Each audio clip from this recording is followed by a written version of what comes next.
Hello दोस्तों, आज हम करेंगे 6 क्लास पृथ्वी और हमारा आवास की यूनिट है मानचित्र नंबर 4। इसको हम आज विस्तार पूर्वक अध्ययन करेंगे। इसमें सबसे पहले दिया गया मानचित्र। दोस्तों आइए हम सबसे पहले क्या करेंगे, इसी मानचित्र को शब्द को परिभाषित करेंगे। मानचित्र क्या होता है दोस्तों? मानचित्र पृथ्वी की सतह या इसके एक भाग के पैमाने के माध्यम से चपटी सतह पर खींचा गया चित्र होता है। यानी कि मानचित्र दोस्तों वो होता है, तो किसी भी चीज़ का हम चित्र बनाते हैं, उसको कागज़ पर छाप दे या उकेर दे, उसको हम क्या बोलेंगे? मानचित्र बोलेंगे। ये मानचित्र दोस्तों पृथ्वी का भी हो सकता है, सड़कों का भी हो सकता है, नदियों का भी हो सकता है, पर्वतों का भी हो सकता है। ये कई प्रकार के हो सकते हैं दोस्तों। आइए हम देखते हैं कि मानचित्र कितने प्रकार के होते हैं। नंबर 1, भौतिक मानचित्र। भौतिक मानचित्र क्या होता है दोस्तों? इस प्रकार के मानचित्र में हम क्या करते हैं, भौतिक चीज़ों को दर्शाते हैं। वो भौतिक चीज़ें कौन कौन सी होती है दोस्तों?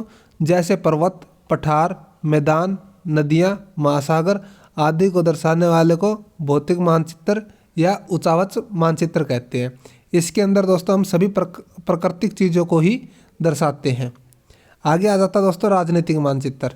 राजनीतिक मानचित्र क्या होता है? इसके अंदर हम राज्यों, नगरों, शहरों, गांवों या विश्व के सभी देशों या राज्यों की सीमाओं को दर्शाने वाले मानचित्र को हम राजनीतिक मानचित्र कहते हैं। यानी कि इसके अंदर हम मैन मेड वस्तुओं को या मैन मेड चीज़ों को हम दर्शाते हैं। जो वस्तुएं इंसान ने बनाई है, जैसे राज्यों को इंसान ने बनाया, नगरों इंसान ने बसाया, शहर इंसान ने बसाया है, गाँव शहर इंसान ने बसाया है। इस तरह की चीज़ों को दर्शाने के लिए हम किस मानचित्र का प्रयोग करेंगे? इस तरह की चीज़ों को दर्शाने के लिए हम राजनीतिक मानचित्र का प्रयोग करेंगे। आगे आता दोस्तों थीमेटिक मानचित्र। थीमेटिक मानचित्र में हम क्या चीज़ देखते हैं? थीमेटिक मानचित्र में हम सड़क, वर्षा, वन उद्योग आदि के वितरण को दर्शाने वाले को हम क्या बोलते हैं? थीमेटिक मानचित्र। इस तरह के मानचित्र में दोस्तों हम सड़कों के नक्शे दिखा सकते हैं, जहाँ पर वर्षा कम या ज़्यादा होती है उसको दर्शा सकते हैं, या वन दर्शा सकते हैं दोस्तों, कितने वन कहाँ पर है। ठीक है। मानचित्र के अंदर दोस्तों कितने घटक होते हैं? मानचित्र के अंदर ये 3 घटक होते हैं। मानचित्र में देखने लायक 3 चीज़ होती है, दूरी, दिशा और प्रतीक। दिशा दोस्तों हम ये क्या होते हैं? दिशा होती है हम किस दिशा को सही माने या किस दिशा की तरफ रख कर इसको देखें कि हमें एक्चुअल में डायरेक्शन का पता चल सके। दूरी उसमें मानचित्र के अंदर दी हुई होती है दोस्तों। आप कोई भी मानचित्र उठा के देख लेना, उसमें दे रखी होती है 1 सेंटीमीटर बराबर या 1 mm बराबर 1000 किलोमीटर या 100 किलोमीटर या 200 किलोमीटर। प्रतीक होता है दोस्तों सड़क के लिए कौन सा चिन्ह बनाया जाता है, स्कूल के लिए कौन सा चिन्ह बनाया जाता है उसके अंदर, ताकि हमें पता चल सके कि यहाँ पर स्कूल है, यहाँ पर सड़क है, यहाँ पर गांव है। ठीक है दोस्तों। आगे हम देखते हैं दूरी। दूरी क्या है दोस्तों? ये मानचित्र के 3 घटक हैं, इनको हम बारी बारी से पढ़ेंगे। दूरी पूरे विषय या एक भाग का छोटा सा कागज एक पन्ने पर दर्शाते हैं मानचित्र को। तो हमें उसके एक पूरी पृथ्वी को हम छोटे से मानचित्र पर दर्शाते हैं, तो हमें क्या होता है कि 2 राज्य या 2 जगहों के बीच की दूरी का हमें एक्चुअल में पता नहीं चलता। तो वो मानचित्र दर्शाते हैं तो हम क्या करते हैं, उसमें हम देखते हैं कि 1 सेंटीमीटर डिस्टेंस है अगर मानचित्र में 2 शहरों की, तो वहाँ पर हम एक्चुअल डिस्टेंस दर्शाएंगे पैमाने पे। उसमें लिखेंगे 1 सेंटीमीटर इक्वल 100 किलोमीटर या 200 किलोमीटर। इस तरह हम दूरी का प्रयोग करते हैं मानचित्र के अंदर। तो यहाँ पर दिया भी गया है, ये उदाहरण है दोस्तों। यहाँ पर उदाहरण के लिए आप अपने विद्यालय से घर के बीच की दूरी 10 किलोमीटर है मान लेते हैं, तो इसे मानचित्र पर 2 सेंटीमीटर की दूरी व्यक्त किया गया है। तो इसका अभिप्राय क्या है? मानचित्र में 1 सेंटीमीटर की दूरी 5 किलोमीटर को दर्शाएगा। तो 2 सेंटीमीटर की दूरी कितने को दर्शाएगा? 2 सेंटीमीटर की दूरी दर्शाएगा दोस्तों 10 किलोमीटर को। ठीक है दोस्तों। तो आइए छोटे पैमाने वाले मानचित्र क्या होते हैं? इसके अंदर जो छोटी इकाई होती है वो बहुत बड़ी यूनिट को दर्शाती है। यानी कि जब बड़े क्षेत्रफल वाले भागों जैसे महाद्वीप या देशों को कागज़ पर दिखाना होता है तो छोटे पैमाने का उपयोग करते हैं। उदाहरण के लिए इसमें तो हमने क्या किया था, ऊपर 2 सेंटीमीटर इक्वल 10 किलोमीटर, ये बड़ा पैमाना था। और छोटा पैमाने में हम क्या करेंगे, 5 सेंटीमीटर को 500 किलोमीटर में दर्शाएंगे। क्यों दर्शाएंगे? क्योंकि ये बहुत बड़ी बड़ी डिस्टेंस को कवर करता है। छोटा पैमाना क्यों बोला गया इसे? छोटे से कागज़ पर बहुत बड़ी डिस्टेंस दिखाना ही छोटा मानचित्र कहलाता है। या छोटे पैमाने वाला मानचित्र कहलाता है, क्योंकि इसके अंदर थोड़ी सी दूरी में ज़्यादा डिस्टेंस को कवर किया गया है। आइए हम आगे देखते हैं। ये देखो दोस्तों, इसने संकेत दिए गए हैं। जैसे पेड़ के लिए यहाँ पर पेड़ का चित्र बना दिया, यानी कि यहाँ पर पेड़ है। ये मैदान का चित्र बना दिया दोस्तों, यानी कि यहाँ पर खेल का मैदान है। कुएं के लिए यहाँ पर ये सिंबल ले लिया इसने, यहाँ पर कुआं है, यहाँ पर विद्यालय है। इस तरह के मानचित्र पर संकेतों का प्रयोग किया जाता है। ये देखो पैमाना मीटर दोस्तों, ये आ गया। ये क्या दर्शा रहा है? 1 सेंटीमीटर इक्वल टू 10 मीटर, यानी कि किन्हीं भी दो चीज़ों की जगह पैमाने पर 1 सेंटीमीटर की दूरी है किन्हीं दो चीज़ों के बीच में, तो एक्चुअल में वो डिस्टेंस कितनी होगी? 1 सेंटीमीटर इक्वल 10 मीटर के बराबर होगी। अब देखते हैं हम दिशा। दिशा को दोस्तों हमेशा ही मानचित्र में दिशा क्या होती है? जो उत्तर की दिशा होती है वो ऊपर की ओर होती है, यानी कि ऊपर वाला हिस्सा होता है वो हमें उत्तर दिशा की ओर कर देखना चाहिए, तभी हम मानचित्र की सही डायरेक्शन को पता चला गए। लेकिन ये चीज़ें हैं, ये हमें हर एक मानचित्र पर देखने को मिलेगी। अगर ये नहीं मिलेगी तो एक एरो का निशान मिलेगा और उसके ऊपर लिखा जाएगा नॉर्थ या उत्तर दिशा। उसके हिसाब से हम क्या कर लेते हैं, उसका अंदाज़ा लगा लेते हैं कि कौन सी दिशा किस साइड में होगी। अब आइए हम देखते हैं। अधिकतर मानचित्रों में ऊपर दाहिनी तरफ तीर का निशान बना होता है, जिसके ऊपर अक्सर U लिखा होता है। इस तीर का निशान यह क्या दर्शाता है? उत्तर दिशा को दर्शाता है। जब आप दूसरी दिशाओं जैसे पूर्व, पश्चिम, दक्षिण के बारे में पता करते हैं तो मुख्यतः 4 दिशाएं उत्तर, दक्षिण, पूर्व, पश्चिम को दिखाया गया है। यहाँ पर उत्तर तो हो गई ऊपर, दक्षिण हो गई नीचे, ये होगी पूर्व और ये होगी पश्चिम दोस्तों।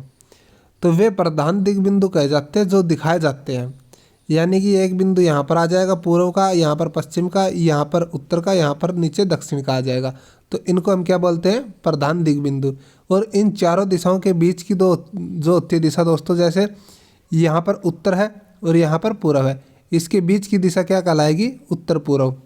यहाँ पर पूर्व है, यहाँ पर पश्चिम, इनके बीच की दिशा क्या कहलाएगी? उत्तर पश्चिम। यहाँ पर दक्षिण है, यहाँ पर पूर्व है, तो दक्षिण और पूर्व के बीच की दिशा क्या कहलाएगी? दक्षिण पूर्व। यहाँ पर दक्षिण है, यहाँ पर पूर्व है, यहाँ पर पश्चिम आएगा दोस्तों, मैंने पूर्व बोल दिया था। तो यहाँ पर दक्षिण है, यहाँ पर क्या? पूर्व। तो इनके बीच की दिशा दक्षिण पूर्व कहलाएगी। इन 4 दिशाओं की मदद से हम किसी भी जगह की सही स्थिति का पता लगा सकते हैं। ये दोस्तों दिशा सूचक होता है। यहाँ पर क्या होता है? ये हमेशा ही जो रेड कलर का रंग है, इसको आप किसी भी डायरेक्शन में घुमाओगे ये हमेशा ही उत्तर दिशा की ओर ठहरेगा जाकर। दिशा सूचक होता है दोस्तों। दिशा सूचक की सहायता से हम क्या कर लेते हैं? दिशा का पता करते हैं, क्योंकि हम इस डब्बी को किसी भी तरफ घुमाए, लेकिन ये सुई है ये हमेशा ही किस तरफ रहेगी? उत्तर दिशा की ओर रहेगी। इसको हम चुंबकीय सुई भी बोलते हैं दोस्तों। आइए हम अब प्रतीक का पढ़ते हैं।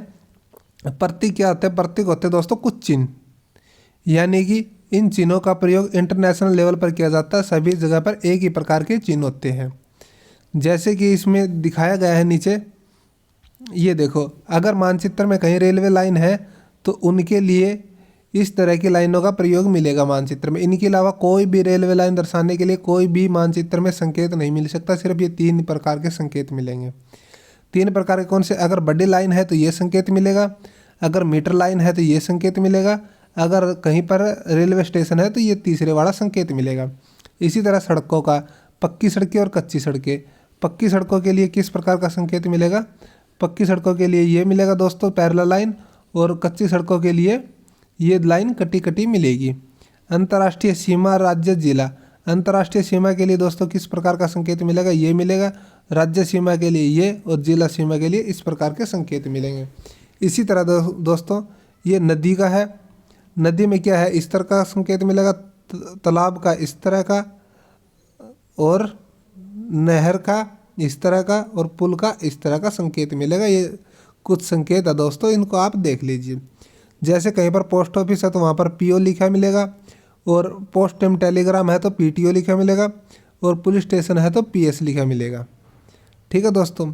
अगर बस्ती और कब्रिस्तान है, बस्ती के लिए तो यहाँ पर कॉलोनियों के लिए तो ये चिन्ह मिलेगा, और कब्रिस्तान या शमशान के लिए ये चिन्ह मिलेगा। पेड़ होगा तो वहाँ पर दोस्तों पेड़ का चित्र दिखाया जाएगा, घास होगा तो किसी जगह पर तो मानचित्र में हम घास का प्रयोग करेंगे। इस तरह दोस्तों हम मानचित्र चिन्हों को अच्छी तरह से समझ सकते हैं। मानचित्रों की एक विश्वव्यापी भाषा होती है जिसको हम आसानी से समझ सकते हैं इन प्रतीकों के माध्यम से। ये प्रतीक क्या होते हैं दोस्तों, जैसे पेड़ का कहीं पर जंगल है तो वहाँ पर हम 2-4 पेड़ दिखा देंगे, वो क्या होंगे, पूरी पृथ्वी पर वही एक सिंबल माना जाएगा कि यहाँ पर पेड़ है तो है। ये एक हमारा समझौता हो रखा है पूरी दुनिया का आपस में कि भाई ये चिन्ह प्रयोग करने हैं। ये फिर देखो दोस्तों मानचित्र आ गया किसी का छोटे से।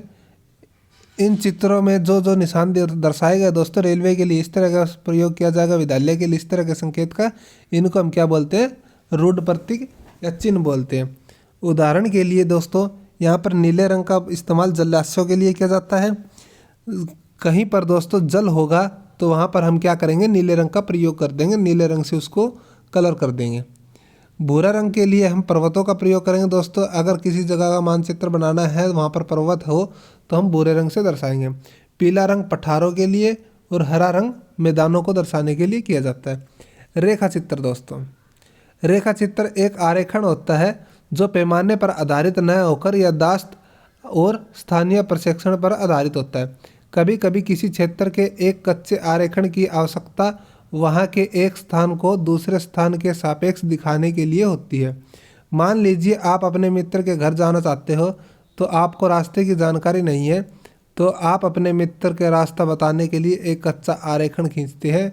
उसको हम क्या बोलते हैं, वो क्या है, बिना पैमाने की सहायता से या दाएं मुड़ जाइए, राइट मुड़ जाइए, लेफ्ट मुड़ जाइए, वो एक ऐसा सिंपल सा मानचित्र बना के देता है। उसको हम क्या बोलते हैं, रेखा चित्र, मानचित्र। खाका क्या होता है दोस्तों, एक छोटे क्षेत्र पर का बड़े पैमाने पर खींचा गया रेखा चित्र खाका कहलाता है। यानी कि हम एक डिजाइन तैयार करते हैं, उसको हम क्या बोलते हैं, खाका बोलते हैं। इसमें क्या होता है दोस्तों, हम मान लेते हैं कि एक बड़े पैमाने वाले मानचित्र से हमें बहुत सी जानकारियाँ प्राप्त होती है, लेकिन कुछ ऐसी चीज़ें भी होती है जिन्हें हम कभी कभी जानना चाहते हैं, जिसे किसी कमरे की लंबाई चौड़ाई ऐसे मानचित्र में नहीं दिखाया जाता। तो उस समय हम लोग बड़े पैमाने पर एक खाका खींचकर दिखा देते हैं कि ये कमरा, जैसे मकान का कोई नक्शा बनवाते हैं तो दोस्तों उसमें क्या होता है, सिर्फ खाका ही दिखाया जाता है। ठीक है दोस्तों, इसी के साथ क्या हुआ, हमारा मानचित्र चैप्टर कंप्लीट हो गया। आगे की कुछ वीडियो में हम इसके क्वेश्चन आंसर करेंगे। ठीक है दोस्तों, तब तक के लिए धन्यवाद। उम्मीद है कि दोस्तों आपको ये वीडियो पसंद आई होगी। चैनल को लाइक, शेयर, सब्सक्राइब करना मत भूलिए ताकि आने वाली वीडियो का नोटिफिकेशन आपको जल्द से जल्द प्राप्त हो सके।